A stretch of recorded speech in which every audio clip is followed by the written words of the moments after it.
Hi, and welcome to this short video which we are recording at the University of Bordeaux on the sidelines of our meeting. I have with me Salma Serghini, who is one of the researchers at the University of Bordeaux and an expert on life cycle analysis.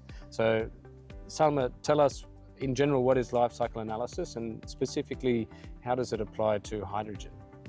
So life cycle assessment is a standardized methodology by two ISO standards that enables to assess the environmental impacts of a product, a process, a service throughout its entire life cycle. So from raw material extraction till the end of life through disposal or recycling.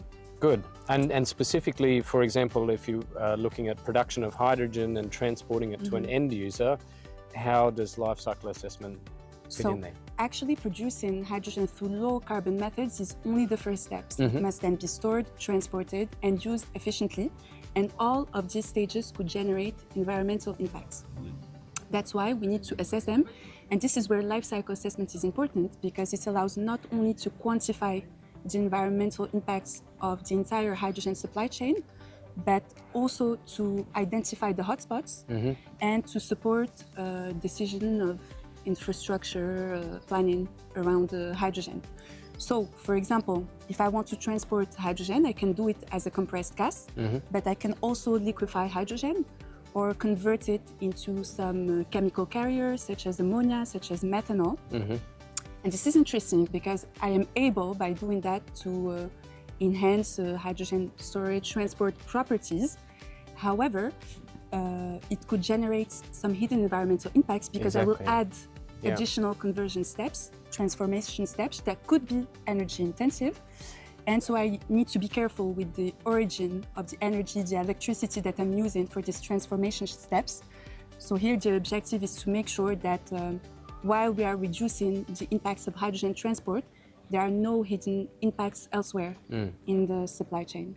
And you mentioned at the beginning that actually there are ISO standards that define how we do it. And I was very interested in that because I often think if we try to explain to someone that one particular way of producing and transporting hydrogen is maybe better than another one, the default argument that people often fall back on is just the cost. And they say, well, this one's cheaper or that one's cheaper.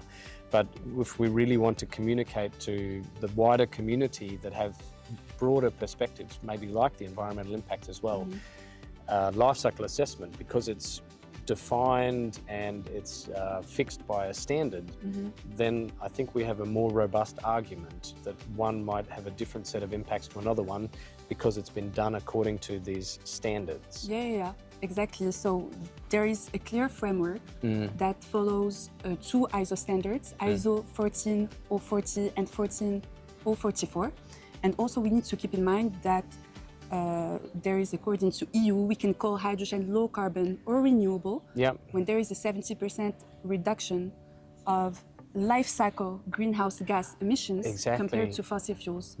So this is where life cycle assessment could be interested because... Well, it's not just interesting, it's actually quite necessary, right? Exactly. Because here in Europe, if we're producing hydrogen, we want to classify it as either low carbon or renewable. We don't have any other choice. We have to measure and quantify those carbon intensity reductions according to these standards. Clearly with facts, quantifying it, and this is what LCA allows, and this is why it's necessary. So our goal and objective within the LuxHyVal project is to identify the best conditions for a sustainable deployment of a hydrogen valley in Luxembourg. Super. Thank you so much. That was a real pleasure. Thank you.